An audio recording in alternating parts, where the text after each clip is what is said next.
Hello friends, this is Tanya. So welcome back to my channel Tanya talks and reaction.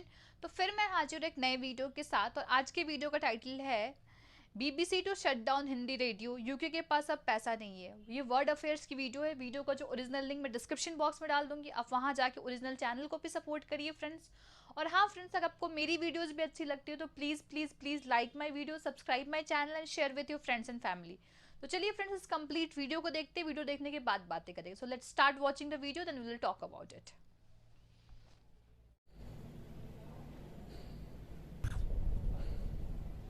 नमस्कार and welcome you all to world affairs. मैं हूं Prashant Dhawan. Now United Kingdom के आज के समय चल रहे हैं बहुत ही बुरे दिन, और ये बुरे दिन इन द फ्यूचर आप देखोगे और भी ज़रा बदतर होंगे।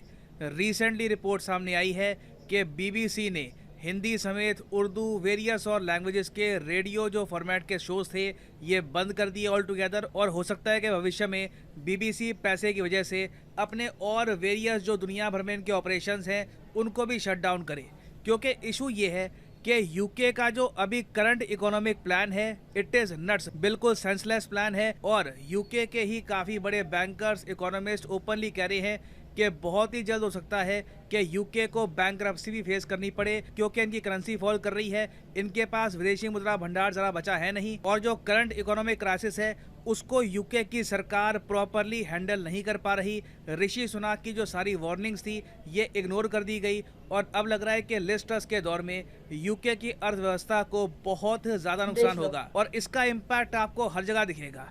यूके की जो मिलिट्री है इसका साइज कट कर दिया जाएगा। उसके अलावा ये भी पॉसिबिलिटी है कि यूके ओवरसीज अपने कुछ मिलिट्री बेसिस भी बंद कर दे। और देखो, एक इम्पैक्ट तो हम साफ साफ देख रहे हैं कि यूके का क्राउन जूल, इनका सरकारी न्यूज़ स्टेशन बीबीसी, इसने ऑलमोस्ट 1000 लोगों को नौकरी से निकालने का फैसला कर लिया है। यहाँ पर आप देख पाओगे hundreds of jobs to go as BBC announces world service cutback. देखो, बीबीसी आपको पता होगा इसकी फुल फॉर्म है ब्रिटिश ब्रॉडकास्टिंग कॉरपोरेशन।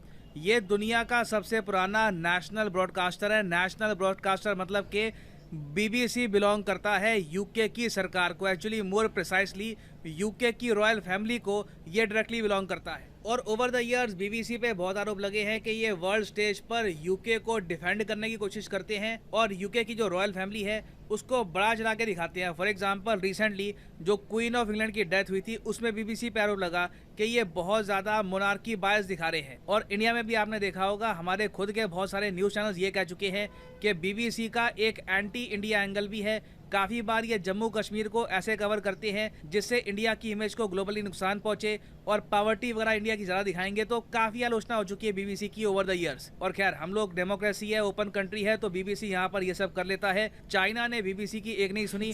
जब बीबीसी ने एक बार भी चाइना के अगेंस्ट बोलना स्टार्ट कर दिया तो चाइना ने ऑल टुगेदर बीबीसी को अपने देश से बैन ही कर दिया। मगर चाइना के बैन करने के बावजूद आप देखोगे दुनिया के ऑलमोस्ट सारे मेजर कॉन्टिनेंट्स में आपको बीबीसी की प्रेजेंस मिलेगी।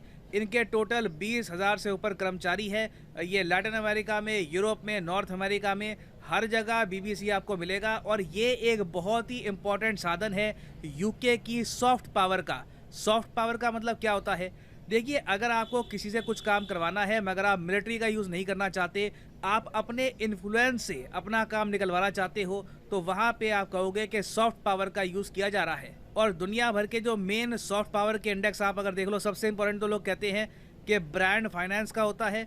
उसके अलावा पोर्टलैंड का सॉफ्ट पावर इंडेक्स माना जाता है कि काफ़ी इंपॉर्टेंट है। इन दोनों जगह आप अगर देखो तो यूके आपको सेकंड स्पॉट में मिलेगा। बाकी इंडेक्सेस में भी आप देखो तो यूके की काफ़ी अच्छी पोजीशन आपको मिलेगी, क्योंकि यूके की सॉफ्ट पावर का एक बहुत ही इंपॉर्टेंट साधन है बीबीसी। इनका जर्नलिज्म बाकी बहुत कंट्रीज में माना जाता है कि काफ़ी सोफिस्टिकेटेड होता है, टू द पॉइंट होता है। देखो, इंडिया में तो हमारे पास बहुत सारी ऑप्शंस हैं, तो बीबीसी हमको कुछ स्पेशल लगता नहीं है। मगर कई छोटे देश हैं, वहाँ पर ढंग के न्यूज़ चैनल आपको मिलेंगे नहीं, वहाँ पर वो लोग बीबीसी पे ही डिपेंड करते हैं न्यूज़ के लिए। तो इसलिए अब कहा जा रहा है कि ब्रिटेन की सॉफ्ट पावर को भारी नुकसान होगा, और रीज़न इसका यही है कि यूके की सरकार जो फंड करती थी बीबीसी को, अब इनकी सरकार ने हाथ खड़े कर दिए हैं, काफ़ी जगह फंडिंग कट कर दी। उसके अलावा अब इनको लाइसेंस फीस की भी प्रॉब्लम आ रही है। बीच में काफ़ी बार क्या हुआ कि इन्होंने यूके की सरकार से इमरजेंसी फंड मांगा, 4 मिलियन का, 5 मिलियन पाउंड का। यूके की सरकार ने एक दो बार हेल्प करी, मगर बाद में यूके ने ये देखा कि बीबीसी को हेल्प के लिए ना आज के समय कई बिलियन डॉलर चाहिए, क्योंकि काफ़ी जगह बीबीसी को अपना इंफ्रास्ट्रक्चर, अपने ऑफिसेज अपग्रेड भी करने होंगे। तो कम शब्दों में आप कह सकते हैं कि यूके की सॉफ्ट पावर कम हो रही है और एक बहुत ही बड़ा वैक्यूम बन रहा है, एक स्पेस बन रहा है, खाली जगह बन रही है। ये खाली जगह भारत फिल कर सकता है। मैं 2021 से सुन रहा हूँ कि जी डीडी इंटरनेशनल आएगा, आने वाला है, रास्ते में है। जिस तरीके से वियॉन है और हमारे न्यूज़ चैनल हैं, डीडी इंटरनेशनल सरकारी न्यूज़ चैनल होगा जो प्राइमरली फोकस करेगा इंटरनेशनल इवेंट्स पे। मेरा मानना है कि ऐसा चैनल हमको बिल्कुल चाहिए, बट अभी तक इस पर कुछ खास प्रोग्रेस हुई नहीं है। सरकार ने भी कुछ ये नहीं कहा कि इस डेट को हम अनाउंसमेंट करेंगे, और मोस्ट प्रॉब्ली ये डीडी इंटरनेशनल अगर आता भी है तो 2023 में ही आएगा। बट इंडिया के लिए बहुत इंपॉर्टेंट है कि जो एरिया बीबीसी खाली करेगा उसको हम फिल करना स्टार्ट कर दें। मैं आपको ये बता दूं, अगर इंडिया बहुत जगह बीबीसी को रिप्लेस कर देता है तो इससे इंडिया की सॉफ्ट पावर को बहुत ही ज़्यादा स्ट्रेंथ मिलेगी। अब हालांकि ये कहना तो नहीं चाहिए, मगर एक जगह तो हम देख रहे हैं बीबीसी के पास पैसे की कमी है। दूसरी साइड आप अगर देखो तो एक और बहुत ही बड़ा एरिया खाली हुआ है रशिया टुडे के बैन के बाद। रिसेंटली आपको पता होगा यूक्रेन युद्ध की वजह से बहुत से देशों ने रशिया टुडे, जो एक सरकारी न्यूज़ आउटलेट है, इसको भी बैन कर दिया था। तो ओवरऑल इंडिया के लिए इससे बेहतर टाइम नहीं होगा खुद का सरकारी इंटरनेशनल मीडिया, इंटरनेशनल रिलेशन से रिलेटेड चैनल लॉन्च करने का। और मैं उम्मीद करता हूं कि जल्दी से इससे रिलेटेड कुछ खुशखबरी भी हमको सुनने को मिलेगी। ना फाइनली यहाँ पे मैं आपसे एक क्वेश्चन पूछूंगा। क्वेश्चन यहाँ पर यह है कि 2022 में एज ऑफ 2022 इंडियन गवर्नमेंट का जो मेक इन इंडिया इनिशिएटिव है, इसको कितने साल पूरे हो चुके हैं? ये है यहाँ पे आपकी ऑप्शन 7, 8, 10, 9। रिसेंटली इस पे बहुत आर्टिकल पब्लिश हुए थे कि भारत सरकार की जो फ्लैगशिप स्कीम है मेक इन इंडिया, इसको इतने साल कंप्लीट हो चुके हैं, इंडिया इसको सेलिब्रेट भी कर रहा है। तो लिखिएगा इसका सही आंसर कमेंट सेक्शन में। जो लोग सही आंसर करेंगे उनकी कमेंट को मैं हार्ट दे दूंगा, ताकि बाकी लोग भी समझ पाएं कि सही आंसर क्या है। और हाँ, यहाँ पर मैं ये भी ऐड कर दूं कि आज है आखिरी दिन अनअकैडमी की स्पेशल सेल का। आज रात 12 बजे के बाद से प्राइसेस जो है उनमें डिस्काउंट आपको कब मिलना स्टार्ट हो जाएगा। तो कमेंट सेक्शन में जाइए, यहाँ पे आपको मिलेंगे ये सारे link. UPSC, SSC bank, NEET, IIT, JEE. अब मान लीजिए फॉर एग्जांपल आप प्रिपेयर कर रहे हैं फॉर यूपीएससी, क्लिक करिए यूपीएससी के लिंक पर और यहाँ पे आप परचेज कर पाओगे यूपीएससी कोर्स मैसिव डिस्काउंट के साथ। देखो जो ये प्राइसेस यहाँ पर लिखे हैं ना, ये कभी भी पे मत कर देना। यूज़ करिए कोड PD10 और सीधा 10% का आपको डिस्काउंट मिलेगा। ये डिस्काउंट आज रात 12 बजे तक ही है, उसके बाद ये डिस्काउंट कम हो जाएगा। तो make the best use of it. Already मैंने देखा है कि बहुत से एस्पिरेंट्स हैं, उन्होंने PD10 यूज़ करके अपने मनपसंद का कोर्स परचेज किया है। So now is the time, use the code and save your hard earned money. और इसी नोट के साथ यह है वीडियो का। Thank you for listening and as always god bless you. तो फ्रेंड्स, ये कंप्लीट वीडियो एक आई ओपनिंग वीडियो है हर लोग के लिए, चाहे हम लोग के लिए, चाहे और भी लोग के लिए जो कहते थे इंडिया एक poor country, UK is a very big country. तो भाई यूके की करेंसी भी पता है रिसेंटली क्रैश कर दी और इंडिया ने यूके को पछाड़ते हुए 5वीं बड़ी इकॉनमी बन गया है। आई होप कि इंडिया जल्दी जर्मनी और जापान को पछाड़ते हुए 2030 तक इंडिया दुनिया की तीसरी बड़ी इकॉनमी बन जाए। बस यही मैं आई होप कि इतना ऐसा ही हो जाए, बस मैं यही चाहती हूँ।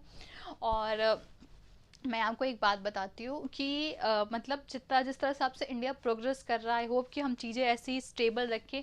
दे आर वेरी वेस्टर्न पावर और इंटरनल और एक्सटर्नल पावर जो इंडिया में डिस्टर्बेंस क्रिएट करके हमारे डेवलपमेंट के पेस को कम कर रहे हैं, बट हमें इससे डिस्टर्ब नहीं होना है, यूनिटी बरकरार रखना है, इन सब चीज़ों से, राइट्स वगैरह से डिस्ट्रैक्ट नहीं होना है। क्योंकि आप देख रहे हो दुनिया का हाल क्या है, रिसेशन आने वाला है। क्योंकि भाई देखिए, आपको पता है यूरोप से रिसेशन स्टार्ट हो गया। यूरोप में one of the major country जो है, आपको पता ही है, UK, although it's not a part of European union now, लेकिन यूरोपियन यूनियन कोई पार्ट नहीं है, लेकिन फिर भी यूरोप की कंट्री है और वहाँ रिसेशन आ रहा है। तो मतलब यूरोप में फैलेगा, रिसेशन आने वाला है। क्योंकि जब भी पैंडेमिक आती है, there are various side effect which comes along with the pandemic. The first side effect is that loss of job. तो जॉब का आपको पता है, लॉस ऑफ जॉब। और दूसरा स्टेबिलिटी कितनी, कहाँ भाई वॉर चला, बताइए, वॉर चल ही रहा है, आर्मेनिया अजरबैजान में क्लैश हो गया, तो ये सब कितने देशों की सत्ता पलट गई। चाइना का आपने हाल देख ही लिया, आपको अमेरिका कह रही हूँ, आपको ब्रिटेन में दिखा ही ये क्या हुआ। तो ये होता है। फिर अब तीसरा ये है कि आपकी इकोनॉमी एकदम डूब जाएगी, तो यही सारी चीज़ें होंगी।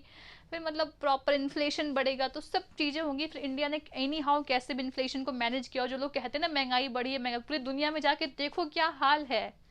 सीरियसली जाके दुनिया में देखो, फिर समझो कहीं पे कमेंट करने से पहले क्या दुनिया में हाल है, हम क्या कर रहे हैं। बीइंग अ डेवलपिंग नेशन जहाँ हम सब्सिडीज देते हैं, वहाँ कुछ सब्सिडी नहीं मिलती। For everything you have to pay. For the corona vaccine they have paid, अपने यहाँ फ्री में लगी है, तो there is a reason for everything. और बस क्रिटिसाइज, मुझे पता है इंडिया में बहुत फ्लॉज है, we need to criticize all those flaws, because हम क्रिटिसाइज नहीं करेंगे तो फिर हम इंप्रूव नहीं करेंगे। बट अननेसेसरी क्रिटिसाइजिंग, कभी कभी we should also appraise the government rather than criticizing, because government also need motivation and support from the people, because in government is not a machine na? In government system there are various people who work, so they need your support and motivation. So this is all for a day, and if you want me to do reaction on one of your recommended videos, please put down the link in the comment box. So this is all for today. See you in the next video. Till then, bye, take care.